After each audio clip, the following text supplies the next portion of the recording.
Hai, hello, salam sejahtera Malaysia. Selamat datang ke channel Fels Lifestyle.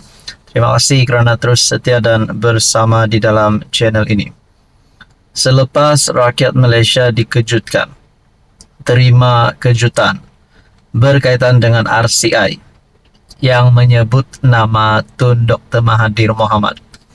Akhirnya Tun Mahathir telah membawa beberapa nama dalam kepimpinan PH pada ketika itu yang mengaitkan dengan keputusan kabinet pada waktu itu. Antara pemimpin ataupun menteri-menteri yang disebut terlibat di dalam RCI ini ataupun terlibat di dalam keputusan yang dilakukan Tun Mahathir pada waktu Tun Mahathir menjadi PM pada ketika itu. Akhirnya, saudara-saudara, beberapa nama itu termasuk timbalan Perdana Menteri pada ketika itu, Dr. Wan Azizah, isteri kepada PMX, Anthony Locke, Mat Sabu. Akhirnya, Anwar Ibrahim sebagai Perdana Menteri telah membuat kenyataan berkaitan dengan isu ini. Adakah RCI Batu Putih ini adalah dendam Anwar terhadap Mahathir? Nah, ini yang terkini kenyataan daripada PMX. RCI Batu Putih bukan soal dendam terhadap Mahathir, kata Anwar. Laporan Suruhanjaya Siasatan Diraja RCI berhubung isu kedaulatan Batu Putih, Batuan Tengah dan Tubir Selatan bukan bertujuan membalas dendam terhadap bekas PM Perdana Menteri Dr. Mahathir, sambil menasihatkan pembangkang supaya tidak memainkan isu dendam Perdana Menteri. Anwar PMX berkata, pasukan petugas khas berkenaan ditubuhkan pada 2021, iaitu ketika mereka adalah kerajaan sebelum ini. Tidak timbul pun untuk balas dendam. Pasukan petugas khas itu dibuat sebelum saya pun. Itu masa Ismail Sabri sebagai PM. Menterinya ketika itu adalah Hamzah Zainuddin, Taqiyuddin Hassan. Pasukan petugas khas ada buat kajian dan finding penemuan mengenai kes Batu Putih lebih teruk lagi.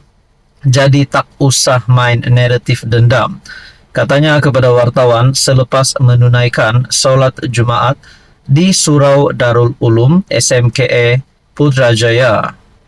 Pada 8 Oktober 2021, jemaah menteri ketika itu bersetuju supaya pasukan petugas khas ditubuhkan untuk menyemak semula undang-undang berkenaan Batu Putih. Mengulas lanjut, Anwar berkata, RCI itu sebagai prinsip mempertahankan kedaulatan dan wilayah negara. Saudara-saudara, berkaitan dengan ini, apa komen Anda? Hai, hello, salam sejahtera Malaysia. Selamat datang ke channel Fels Lifestyle. Tuan-tuan dan puan-puan yang saya amat hormati, saudara-saudara, berkaitan dengan skandal rasuah di Sabah. Kalaulah di dalam skandal rasuah ini melibatkan nama-nama besar kepimpinan politik kerajaan negeri Sabah yang melibatkan ahli-ahli terbesar, adun, parlimen, YB di dalam kepimpinan tertinggi kerajaan negeri Sabah GRS, adakah akan ada kesan yang buruk terhadap kepimpinan yang diketuai oleh Ketua Menteri Sabah hari ini, Haji Jinor? Berkaitan dengan ini, bagaimana pula dengan pandangan sesetengah orang? Ini adalah konspirasi politik untuk menjatuhkan Haji Jinor. Tuan-tuan dan puan, akhirnya ini berbalik kepada satu persoalan yang paling utama, yaitu adakah DUN Sabah akan bubar lebih awal? perkongsian daripada Shahabuddin bertarik 18 November. HJJ bubar Dun Sabah lebih awal. Dakwaan rasuah melibatkan beberapa adun di Sabah terus menjadi isu hangat, malah semakin hari semakin menghangat. Selain beberapa adun, nama Ketua Menteri HJJ Noor juga turut dikaitkan sama dengan perlakuan rasuah itu. Di samping rakaman audio yang didedahkan oleh seorang pemberi maklumat sudah bertebaran di media sosial, SPRM sendiri sudah memulakan langkah melakukan siasatan. Sehingga ini dilaporkan seramai 5 adun Sabah sudah diambil keterangan. Beberapa pemimpin UMNO kemudiannya tampil mendesak agar siasatan menyeluruh dilakukan SPRM dalam isu berkenaan. Maksud menyeluruh itu tentulah selain adun-adun yang harus disiasat, pemberi maklumat yang sebelum ini memohon perlindungan sebagai saksi, serta HJJ sendiri mestilah juga disiasat sama. Jika tidak disiasat semua mereka itu, tidaklah menyeluruh namanya. Berdepan perkembangan ini, HJJ menggesa JRS agar meningkatkan usaha melawan fitnah.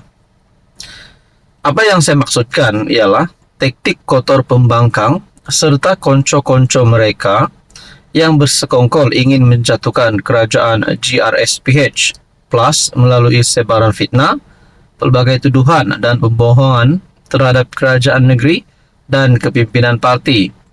Inilah cabaran semasa yang wajib kita perangi habis-habisan, kerana ia boleh meracuni pemikiran rakyat untuk membenci kerajaan dan kepimpinan parti.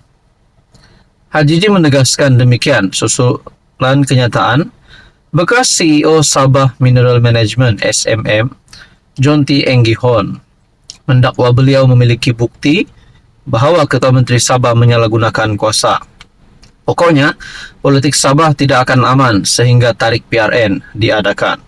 Apalagi HJJ sendiri sedar isu rasuah ini ditafsirkannya hanya bertujuan untuk menggugat kerajaan negeri pimpinannya menjelang PRN akan datang. Dengan itu, HJJ pastinya sekarang ini paling tertekan dengan isu rasuah yang timbul secara tiba-tiba ini. Tetapi jika isu rasuah ini berterusan menjadi percakapan dan hari demi hari makin banyak perkara mengejutkan berlaku, mampukah beliau bertahan? Lalu, sebagai jalan pintas untuk mengekalkan kuasa dan mengelakkan keadaan bertambah buruk, apakah mungkin HJJ akan membubarkan Dun Sabah lebih awal? Apakah PRN Sabah diadakan sebelum berakhir tahun 2024 atau barangkali seawal Januari 2025? Para saudara, sebelum ini CM Sabah telah membuat pengumuman bahawa tarik PRN adalah pada Oktober 2025. Tapi bagaimana pula dengan ulasan Shahabuddin Husin ini?